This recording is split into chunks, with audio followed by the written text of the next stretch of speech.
맥주 감사 주일이고 또 그러면서 성찬이 있어서 제가 중간에 왔습니다. 오늘 당연히 감사절이기 때문에 감사의 말씀을 전하려고 하는데, 여러분 보십시오. 감사라는 것이 있고 불평 혹은 원망이라는 것이 있는데, 이 두 가지가 같은 성질을 가지고 있는 게 있어요. 뭐냐면 감사라고 하는 것도 하면 할수록 자꾸만 커지는 성질을 가지고 있고, 불평 혹은 원망이라는 것도요, 처음엔 작게 시작한 것 같은데 한 번, 두 번 반복해서 자꾸 하다 보면 이 불평이라는 원망이라는 성질도 자꾸만 커져가는 거예요. 그래서 신앙생활하면서 어떤 사람은 감사라는 것을 키워가는 사람이 있고, 또 반면에 신앙생활 한다고 하면서 어떤 사람은 불평이나 원망을 자꾸만 키워가는 사람이 있습니다. 여러분은 어떤 것을 키우는 사람이신지요? 불평보다는 감사를 훨씬 더 크게 키우는 믿음의 사람들이 되시기를 축원합니다. 그런데 감사는 어떻게 키워가는가? 은혜에 보답하는 마음에서 감사가 시작되는데, 특별히 신앙이 그렇습니다. 여러분, 성경 말씀들 속에는 소극적 계명이라는 것이 있고 또 적극적 계명이라는 것이 있는데, 여러분, 행동을 보통 뭐뭐 하지 마라, 이렇게 하지 마라라는 말씀들이 많이 있지 않습니까? 그런데 그 하지 말라 하는 그런 명령, 계명들은 어떻게 보면 소극적 계명, 소극적 명령들이라고 말할 수 있겠고요. 반면에 이제 무엇을 해라 하는 그런 강한 행동을 요청하는 그런 명령들이 있습니다. 그것은 그 적극적 명령, 적극적 계명이라고 말할 수 있습니다. 그런 면에서 감사하라 하는 것은 적극적 계명에 속하겠지요. 감사는 새로운 삶의 적극적 표현입니다. 성경 속에 감사라는 단어가 학자들에 의하면 180여 회 등장한다고 합니다. 그만큼 빈번한데, 그만큼 성경 속에 빈번하다는 얘기는 중요하다는 의미겠죠. 신앙생활에서 이것이 중요하다는 것을 알면서도 반면에 실천하기 힘든 것 중에 하나가 바로 이 감사의 계명입니다. 감사라는 단어가 빈번하게 등장하는 성경이 바로 시편이고, 또 그 시편의 상당수는 오늘 본문의 완성자인 다윗의 시편이지 않습니까? 오늘 본문으로 읽은 시편 138편 역시도 다윗 왕의 감사 시편입니다. 1절을 이렇게 시작합니다. 내가 전심으로 주께 감사하며 신들 앞에서 주께 찬송하리이다. 다윗은 이 시편에서 하나님께 감사하며 감사의 결과로서 하나님을 찬양한다고 노래합니다. 여러분, 다윗이 하나님을 찬양하며 감사하는 이유가 무엇일까요? 오늘 본문만 가지고 보면 두 가지를 정리해 볼 수 있습니다. 하나는 과거를 돌이켜 볼 때 지금까지 살아오는 동안 하나님께서 베풀어 주신 은혜와 축복이 얼마나 컸는지를 생각하면서 감사하는 거예요. 그리고 두 번째는 하나님께서 그때마다 하나님의 말씀을 주셨다는 것으로 인해서 감사하는 거예요.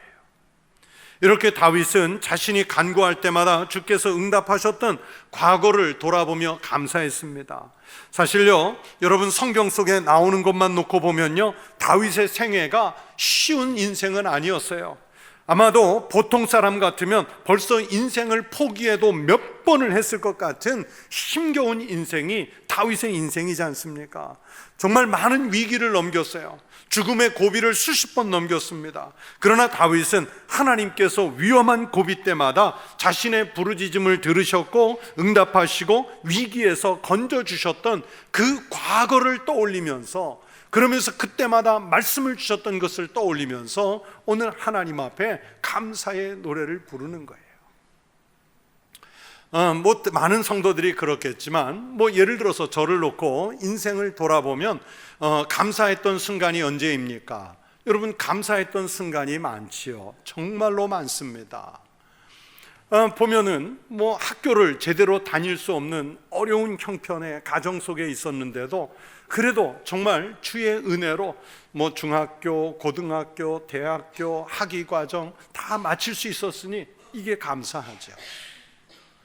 또 저희 때는 신학대학원 들어가는 게 너무 어려웠어요. 막 7대1, 8대1. 그래서 저도 몇 번 떨어졌는데 그 몇 번 만에 재수, 삼수해서 겨우 붙어가지고 합격자 발표한 날 정말 너무너무 감사해요. 지금 생각해도 감격스러운 일이에요. 또 당연히 결혼하는 날 아름다운 아내를 주시니 감사하죠.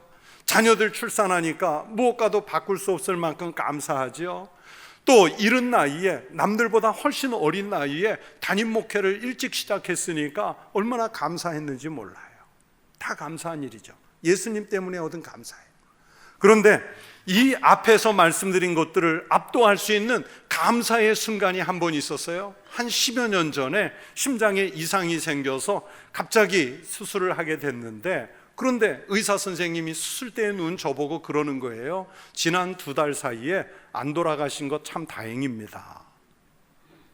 그러면 갑자기 나에게 왜 이런 병이 왔을까? 내가 온전히 견뎌낼 수는 있을까? 앞으로 어떻게 관리하면서 살아야 될까? 이런 걱정, 염려가 오는 게 아니라 그 수술대에서 저도 모르게 눈물이 쫙 나면서 주님 은혜로 지난 50년 넘게 잘 살았습니다.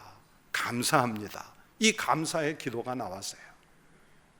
정말 주님의 은혜 때문에, 예수 믿은 것 때문에 이런 삶을 살았습니다. 감사했지 원망은 눈꽃만큼도 일어나지가 않았어요. 여러분도 마찬가지입니다. 지금까지 살아오는 동안에 말로 형용할 수 없는 어려운 일들, 때로는 죽음의 고비를 넘기며 위태로울 때가 많이 있었지 않습니까? 그러나 우리의 기도가 부족했음에도 불구하고 하나님께서 응답해 주셔서 오늘날 이렇게 지금 살아계시잖아요. 이 자리에 있으시지 않습니까?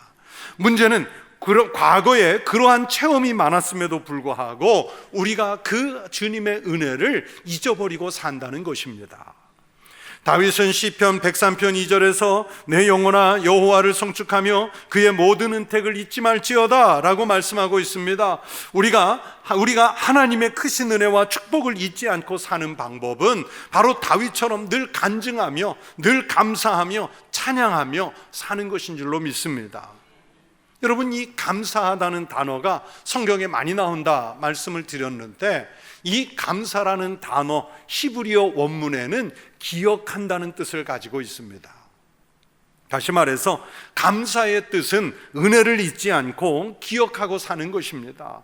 그러므로 은혜의 반대말은 배은망덕이지 않습니까? 이 배은망덕, 은혜를 잊어버리거나 그 은혜를 배신하는 행위를 말해요. 이스라엘 백성들이 항상 원망, 불평이 많았던 것은 바로 은혜를 잊어버리고 그 은혜를 망각했기 때문입니다. 사랑하는 우리 성도들이 하나님의 은혜를 잊지 않고 늘 기억하면서 사는 믿음의 사람들이 되시기를 바랍니다. 그것이 신앙생활 잘하는 길이고 방법이에요. 그리고 불안한 세상을 살면서 평안을 얻는 길이 바로 감사하는 마음입니다. 골로새서 3장 15절에서 성경이 말씀하시기를 그리스도의 평강이 너희 마음을 주장하게 하라. 너희는 평강을 위하여 한 몸으로 부르심을 받았나니 너희는 또한 뭐 하는 자가 되라? 감사하는 자. 뭐 하는 자가 되라고요? 감사하는 자가 되라. 평강을 위하여 할 수 있는 최선의 방법이 감사입니다. 감사가 없으면 평강이 없다는 말씀이에요. 감사할 줄 아는 믿음이 있으면 어떤 상황에서도 주님의 평강을 누릴 수 있다는 말씀입니다. 내가 교회는 다니고 있지만 심령 속에 평강이 없다? 한번 살펴보십시오. 그것은 감사를 잃어버렸기 때문일 경우입니다. 감사를 잃어버리면 평안이 없기 때문에, 그래서 바울은 너희는 감사하는 자가 되라 말씀하시는 거예요. 또 사도 바울은 골로새서 3장 16절에서 시와 찬송과 신령한 노래를 부르며 감사하는 마음으로 하나님을 찬양하라고 말씀합니다. 누가 찬양을 합니까? 성경은 감사할 줄 아는 사람이 찬양을 한다고 말씀했어요. 감사가 없는데 바른 찬양이 나올 수 없죠. 그렇게 찬양은 분명 감사의 결과로서 나오는 거예요. 진실로 감사를 하는 사람은 찬양이 나옵니다. 오늘 본문 1절에서 그래서 다윗은 내가 전심으로 주께 감사하며 신들 앞에서 주께 찬송하리로다. 그렇게 노래를 했어요. 그래서 다윗이 위대한 믿음의 사람인 거예요. 사도행전 16장을 보시면 사도 바울과 실라가 전도를 하다가 매를 맞고 옥에 갇혔지만 여러분 거기에서 찬양을 합니다. 지금 여러분 로마 시대 그 빌립보 지하 감옥이라는 것이 무슨 노래를 부르며 즐길 수 있는 상황입니까? 아무리 환경이 좋은 교도소라고 그래도요, 여러분 거기서 노래가 쉽게 나오겠어요? 그런데 지금 바울과 실라는 매를 맞았단 말이에요. 고문을 당했단 말입니다. 지하 어두운 감옥에 갇혔어요. 그들의 손과 발은 착고에 묶여 있습니다. 그런 상황입니다. 최악의 상황, 죽고 싶을 만한 비참한 상황입니다. 그런 최악의 상황에서 그들은 하나님께 감사의 찬송을 부릅니다. 그분들이 드린 찬양은 지진이 나고 결박을 풀어주는 그런 기적을 만들어냈습니다. 그들을 감시하고 핍박하던 간수가 회개하고 온 가정이 예수를 믿는 놀라운 기적이 그 찬양으로 인해 일어나는 거예요. 그렇게 찬양은 감사이고 기적을 불러올 줄로 믿습니다. 욥은 모든 것을 다 잃은 다음에도 찬양했고 그 찬양의 결과로 모든 것을 잃기 전보다 2배를 복으로 받는 은혜를 누렸습니다. 느헤미야는 찬양대를 감사 찬양하는 자들이라고 말했습니다. 그렇게 감사는 찬양으로 표현되고 찬양은 감사를 아는 사람들이 하는 거예요. 진정한 감사는 내 인간적 의지나 힘으로 되지 않습니다. 주 예수를 힘입어야 합니다. 오늘 신약의 본문으로 읽은 골로새서 3장 17절에서 사도 바울은 또 무엇을 하든지 말에나 일에나 다 주 예수의 이름으로 하고 그를 힘입어 하나님 아버지께 감사하라, 그렇게 말씀하셨어요. 우리의 모든 궁극적 감사는 하나님께 하는 것이고 예수를 힘입어서 하는 것입니다. 예수를 힘입어야 감사가 보여요. 감사하려면 그래서 머리에 의존해서도 아니고 또 자기의 이성의 의지에서도 말고 주님께 의지하는 신앙의 사람이 감사가 나오는 거예요. 진실한 감사는 그렇게 하나님께 의뢰하는 심령에서 시작되는 감사입니다. 골로새서 4장 2절은 기도의 감사함으로 깨어있으라. 서양 격언에 제일 가르치기 어려운 수학 문제는 미적분 그런 것이 아니라 우리가 받은 축복을 세어보는 문제라 그랬어요. 그만큼 감사를 헤아릴 줄 아는 게 쉬운 일이 아니라는 뜻이고, 감사를 헤아릴 줄 아는 사람이 복 있는 사람이에요. 감사를 헤아릴 줄 모르는 사람은 미련한 사람입니다. 그런데 감사를 우리는 잘 모르고 살아요. 제가 평생 목회하면서 그 사람들이 여행을 많이 오는 관광지죠. 관광지에서 제가 한 2-5번 목회를 해봤지 않습니까? 처음 목사 안수를 받고 부산에서 한 30여 년 전에 이제 부목사로 있었는데 그 30년 전엔 해외여행이 자유로울 때도 아니고 국내 7, 8월에 집중해서 휴가를 갔지 않습니까? 그런데 요즘처럼 호텔, 민박 이런 데 가는 게 아니라 그 관광지에 휴가 가는 곳에 친구 집, 친척 집이 있으면 거기에 가서 2박 3일, 3박 4일 이렇게 신세를 지는 그런 시대였잖아요. 그런데 한 6월 말쯤 되니까 담임 목사님이 부목사님들 불러놓고 그렇게 말씀하세요. 이제 7, 8월 되면 휴가들을 여기로 여행을 많이 올 거니까 그러면 교회에다가 손님이 오셔서 오늘 교회 빠집니다, 이렇게 이야기하고 손님 온 사람들 섭섭지 않게 잘 안내하라고 목사님이 얘기해 주셨어요. 근데 설마 오면 얼마나 올까 했는데 첫 해에 보니까요 6팀이 와요. 그 중에 친구가 2팀이 오고 친척이 오고 또 예전에 다니던 교회 성도들이 오는데, 그런데 숙소를 안 잡고 집에 와서 2박 3일, 3박 4일 있다 가는 친구들이 있거든요. 가족이 다 와가지고. 그러면 해수욕장 가서 같이 놀아주고 명소 같이 데려가주고 불이 나게 와서 또 집에서 저녁밥 해 먹이고 이러는 거예요.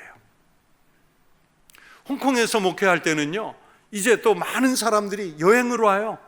그런데 제가 전혀 모르는 사람이 올 때도 있어요. 아는 서울에 어떤 그 어르신 목사님이 박 목사님 이번에 누가 홍콩을 여행 간다는데 여행사 안 끼고 가니까 좀 공항에서 안내 좀 해주고 숙소 좀 잡아주고 좀 이렇게 좀 해주실 수 있어요? 그러면 못합니다 그럴 수 있습니까? 그러면 또 오시면 모셔서 안내해드리고 숙소 잡아드리고 또 관광지 가시 꼭 보셔야 될 곳 데리고 다니고 그러면서 또 소개로 왔으니까 식사도 잘 대접해드리고, 그러면 뭐 부산에 왔던 분이든 외국에 왔던 분이든 돌아가면서 꼭 한마디 하죠. 다음에 서울 오시면, 다음에 한국에 오시면 꼭 한번 연락하고 만나시자고. 그런데 막상 와가지고 처음에는 그 말을 믿고요 했어요. 만날 수가 없어요. 만날 수가 없어. 그럼 서운하죠. 본전 생각나죠. 내가 3박 4일간 얼마나 안내를 잘했는데 비하고 비싼 밥까지 먹였는데 만날 수가 없는 거예요. 그래서 그때 제가 느낀 게 있어요. 이거 가서 함부로 약속할 게 아니다.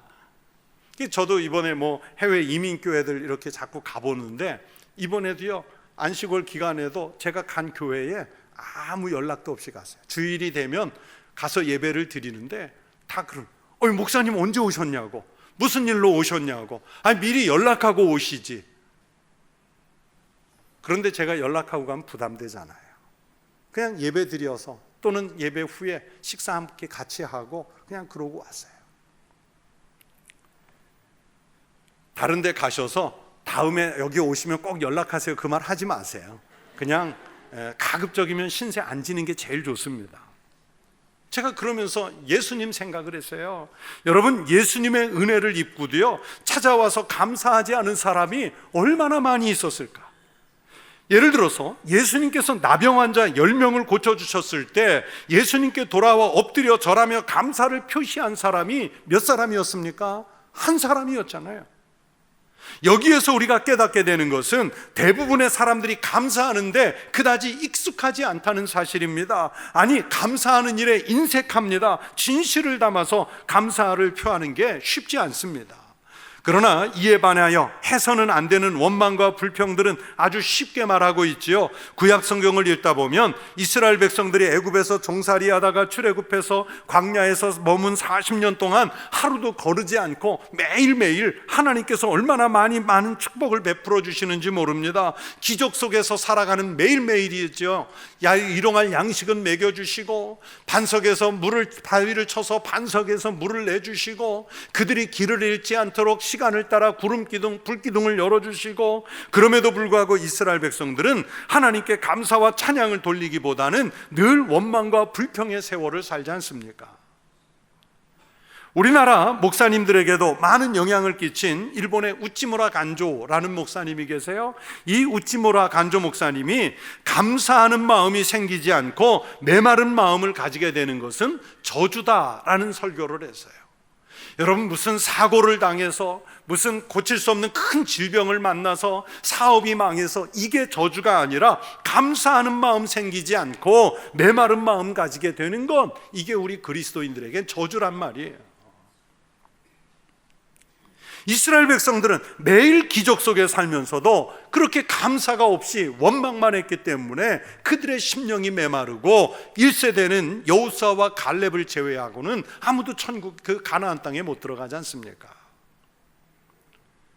그러면서 오늘 성경의 다윗은 극심한 환난과 고통 가운데서도 감사를 할 줄 아는 사람이었습니다. 그 감사 때문에 하나님께서 다윗을 얼마나 많이 사랑하시고 복을 주셨는지 성경이 기록하고 있습니다. 무슨 일을 해도 감사하는 마음이 충만한 사람은 은혜가 충만한 사람으로, 은혜가 충만해지는 그 자체가 축복인 줄로 믿습니다. 왜 그렇습니까? 사람은 감사하는 마음이 있을 때는 더욱 행복해지지만 감사하는 마음이 없을 때는 불평, 불만이 생기고 마음이 피폐해져서 더욱 불행하게 되기 때문입니다. 이런 글을 읽었습니다. 어두운 사람은 어두운 말로 살고 추한 사람은 더러운 말로 산다. 제가 이 글을 읽으면서 여기에 한마디를 덧붙였습니다. 행복한 사람은 감사한 말로 산다. 상황에 따라서 행복한 것이 아니라 감사할 줄 아는 이가 행복하게 사는 것입니다. 그러면 감사할 줄 아는 사람이 복을 받아요. 또 감사할 줄 아는 사람이 찬양합니다. 그러니까 감사할 줄 알고 찬양을 하고 그랬더니 복을 받고, 복을 받으니까 감사하고 또 찬양하고, 이 선순환이 이루어지는 거예요. 이게 신앙의 법칙인 줄로 믿습니다. 하나님께서는 이스라엘 백성들이 적어도 1년에 3번 이상은 하나님 앞에 정성껏 준비한 감사의 예물을 가지고 나오도록 규례를 만드셨습니다. 유월절, 그리고 맥추절, 그리고 초막절 또는 장막절입니다. 그 중에 초막절이라고 하는 것이 우리가 가을에 지키는 추수감사주일 같은 것이고요, 그리고 오늘처럼 보리와 밀을 수확한 이후에 지키는, 연중 중간에 지키는 맥추감사절이 있습니다. 이 유월절, 맥추절, 초막절, 이 세 절기가 되면 이스라엘 백성들은 마음에 있든지 말든지 의무적으로 누구든지 예물을 드리면서 감사의 절기를 지키게 됐습니다. 그것이 민족을 위대하게 만든 거예요. 하지만 마귀는 우리에게서 감사하는 마음을 빼앗아가려고 하죠. 마귀는 우리에게 불평의 조건을 더 크게 보이게 하려고 합니다. 흠을 보게 하려고 합니다. 이것을 이겨낼 수 있는 거룩한 습관이 감사인 줄로 믿습니다. 그래서 성도는 감사하는 습관을 가져야 합니다. 밥을 먹고 나면 언제나 잘 먹었습니다, 고맙습니다, 수고하셨습니다 꼭 인사하시기 바랍니다. 교회 안에서도요, 밥을 먹고 나서 주방에서 봉사하신 분들에게, 권사님, 집사님들에게 감사 인사를 해보십시오. 그분들이 어떤 보상을 받는 것보다 힘을 내시지 않겠습니까? 차량을 안내하거나 또 혹은 교회 청소를 돕는 분들에게 감사 인사를 전해보십시오. 얼마나 아름다운 일입니까? 잠자리에 누웠을 때, 그리고 아침에 잠자리에서 눈을 떴을 때에도 하나님 아버지 감사합니다, 그 감사로 하루를 시작하고 하루를 마무리해 보십시오.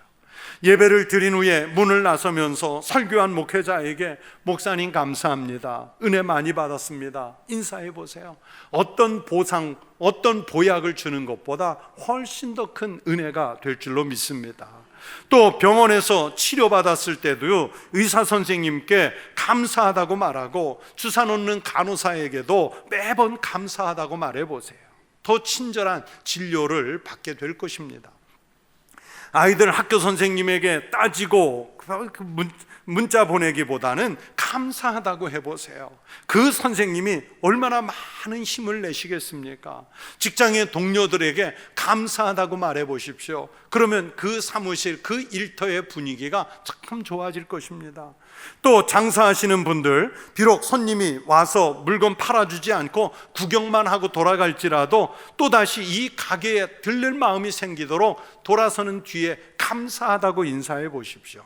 그러면 나중에 다시 들르고 싶지 않겠습니까? 감사의 습관은 기적을 만들어낼 줄로 믿습니다. 여러분, 감사는 신앙과 인격의 문제입니다. 감사하는 조건이 있을 때 감사하는 마음 가지기는 그나마 쉽지만, 감사할 만한 조건이 없을 때 감사하는 마음 가지는 것 매우 어렵습니다.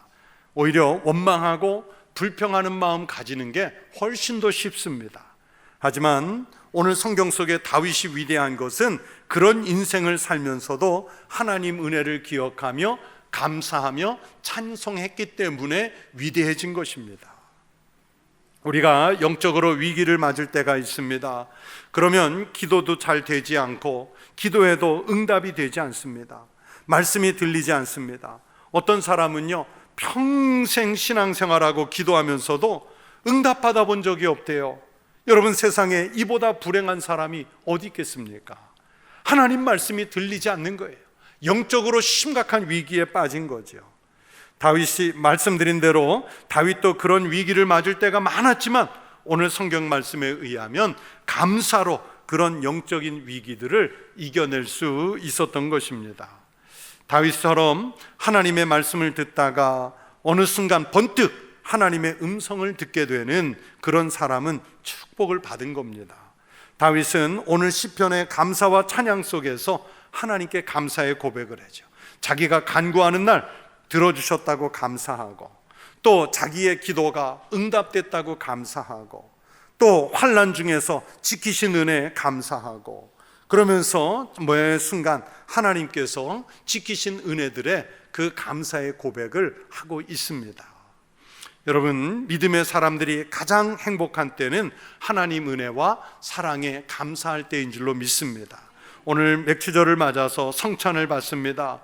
이 성찬을 받으시면서 주님의 몸, 주님의 피 생각하면서 구원하신 은혜에 감사하는 성도 되시기 바랍니다. 감사하는 마음이 있을 때 기쁨이 있고, 또 우리를 충만케 하시는 복으로 채워질 줄로 믿습니다. 원망과 불평의 마음이 있었다면 빨리 버리십시오. 지난 반년을 지키신 은혜에 감사기도 하시고, 그 감사 때문에 남은 반년도 하나님께서 지키시도록 더 매달리는 믿음의 성도들 되시기를 주의 이름으로 축원합니다. 감사로 여러분의 삶이 주님이 내려주시는 축복으로 가득 차시기를 주의 이름으로 축원합니다. 하나님 아버지, 감사합니다. 우리는 세상에 살며 믿음이 없어 불평과 원망으로 살 때도 많았지만, 다윗 같은 위대한 믿음의 사람은 환난 중에도, 생명이 경각에 있을 때에도 응답하시는 주님의 은혜를 기억하며 감사하고 찬양을 했던 것처럼, 우리도 다윗의 신앙을 본받아, 또 사도 바울과 믿음의 선진들의 신앙을 본받아 감사하라 하는 이 명령에 더욱 순종하는 삶을 살아가게 하여 주시옵소서. 예수님 이름으로 기도하옵나이다. 아멘.